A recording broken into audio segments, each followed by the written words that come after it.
Welcome. Take a moment to breathe in and out. Let all stress melt away. A realm of captivating narratives is on the horizon. Just relax and let the story unfold. Let's begin.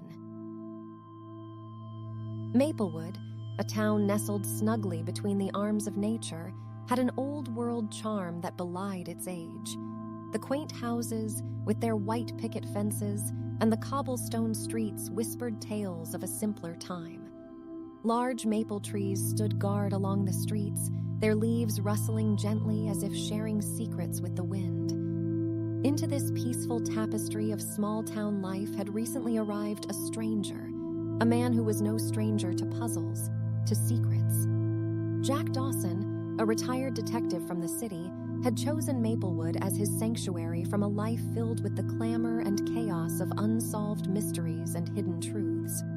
Dawson's house, a charming Victorian affair, sat comfortably on the outskirts of the town, its old wooden porch offering an unobstructed view of the town's daily life. He would often sit there in the evenings, sipping his tea, watching children chase each other in the streets, their laughter echoing through the tranquil air. One such evening, a peculiar event caught his attention. His neighbor, Mrs. Baker, a jovial old lady known for her exceptional blueberry pies, was fretting over something. Dawson observed her anxiously pacing her porch, wringing her hands, a frown etched deeply on her otherwise cheerful face. Resolving to check on her, he crossed the short distance to her house. "Good evening, Mrs. Baker," Dawson greeted, his voice resonating with the calm authority he'd honed over years of service. "You seem troubled. Can I be of any help?" "Oh, Mr. Dawson," Mrs. Baker sighed. "It's my grandfather's pocket watch. It's gone missing. It's a trifle, really, but it held sentimental value." Dawson nodded, his years of experience making him consider the oddity of the situation. "May I take a look at the place where you last left it?" he offered. While Mrs. Baker led him inside, Dawson couldn't help but notice the meticulous order of the house, the watch's absence seeming odder with every passing minute. After a brief survey, Dawson left with a promise to keep an eye out for the missing pocket watch, his curiosity subtly piqued by this unassuming anomaly. The following day found Dawson in the heart of Maplewood, the town's public library. Its librarian, Alice Hawthorne, was a woman who seemed to be woven from the same fabric as the town itself.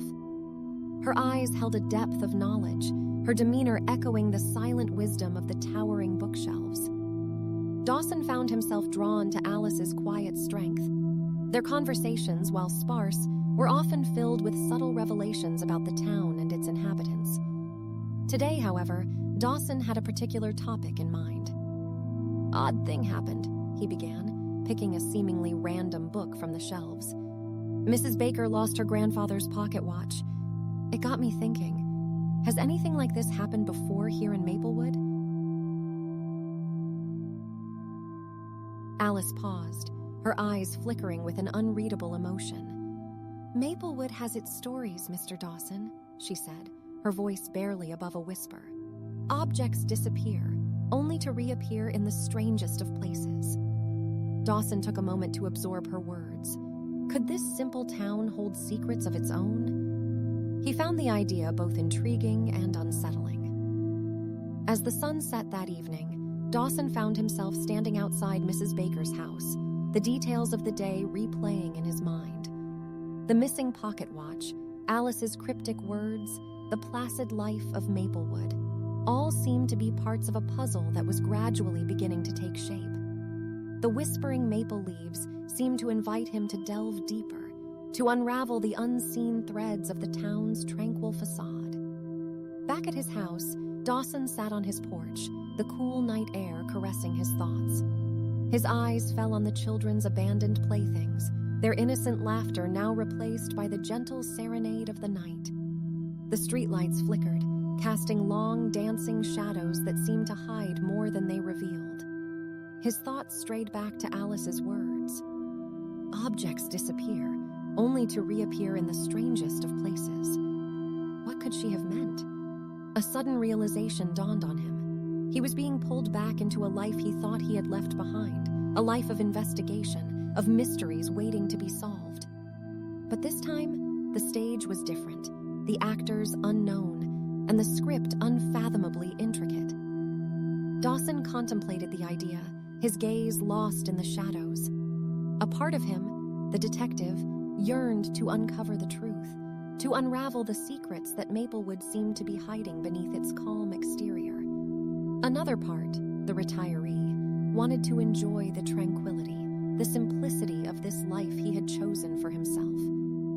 Lost in thought, Dawson barely noticed the figure approaching him until a soft voice interrupted his reverie. It was Alice, holding a worn-out book, its pages yellowed with age. "I thought you might find this interesting, Mr. Dawson," she said, a mysterious smile playing on her lips. "It's a collection of Maplewood's anecdotes, some dating back a century. They might help you understand our town a little better." Accepting the book, Dawson felt a strange thrill. It was as if he had been handed a map, a guide to a treasure hidden deep within the folds of Maplewood's history.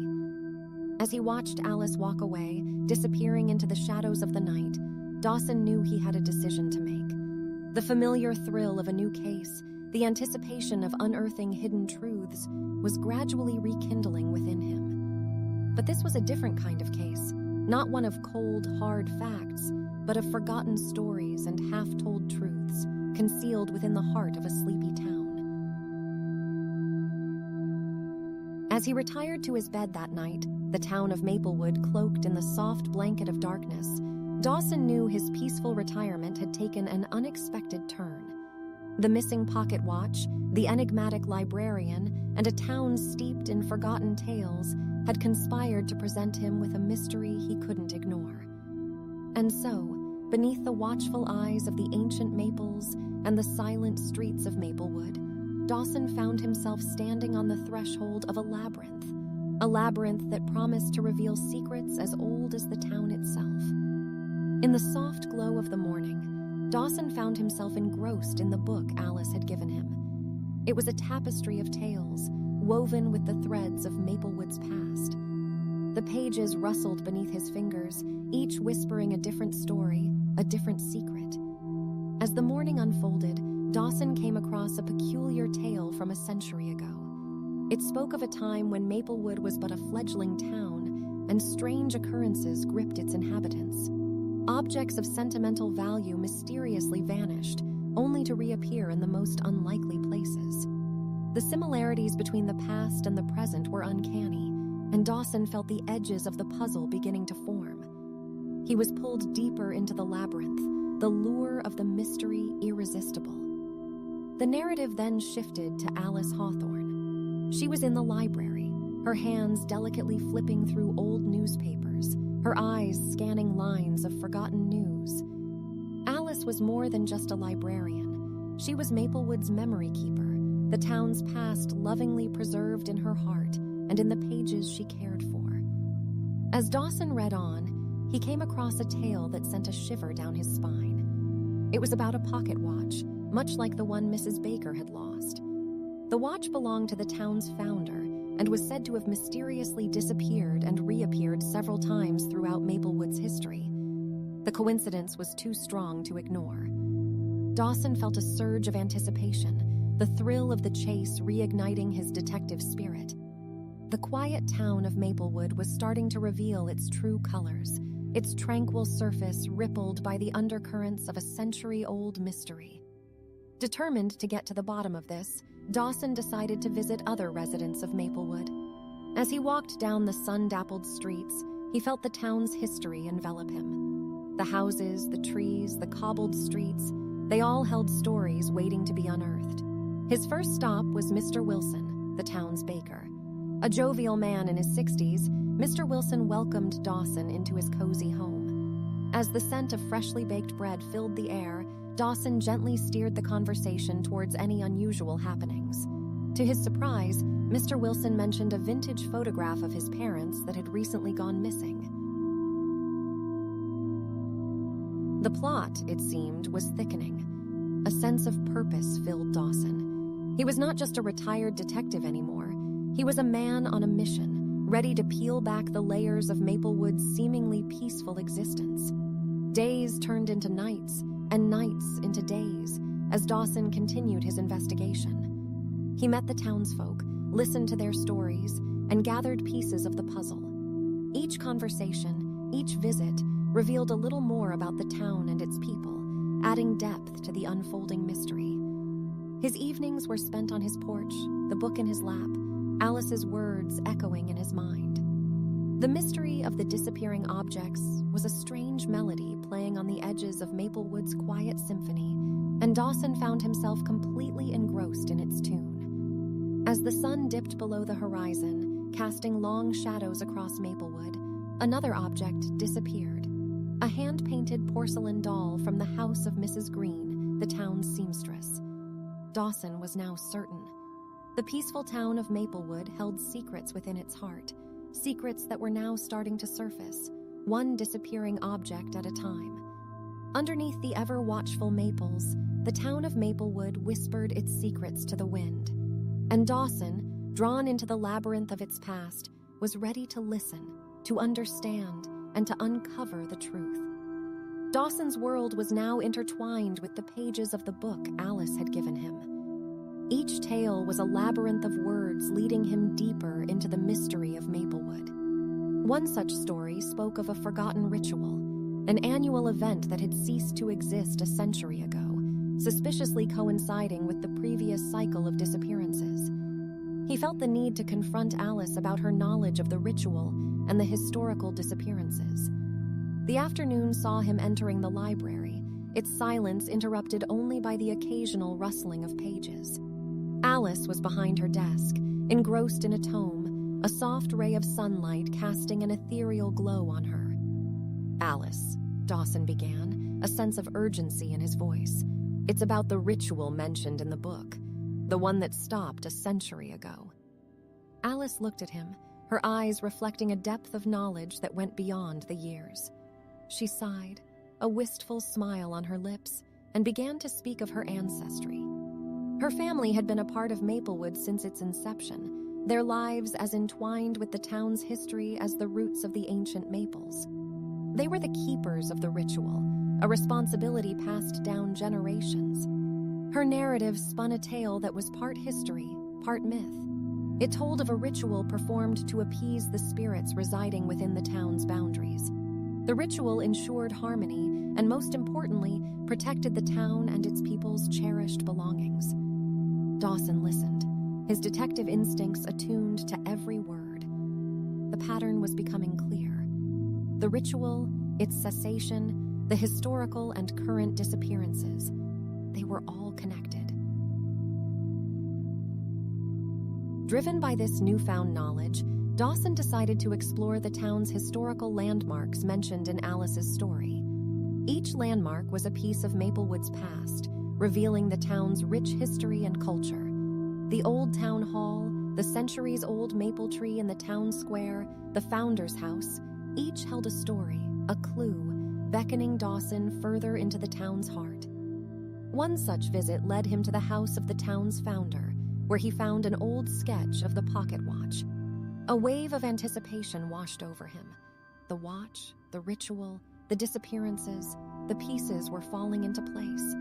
The days flowed into one another as Dawson delved deeper into the mystery. The tranquil town of Maplewood, with its quiet streets and whispering maples, had transformed into a stage where the past was merging with the present, each echoing the other's mysteries. A profound revelation came to Dawson one night as he sat on his porch, the moon casting long shadows that danced with the wind. Suddenly, he found himself in the midst of a surreal event.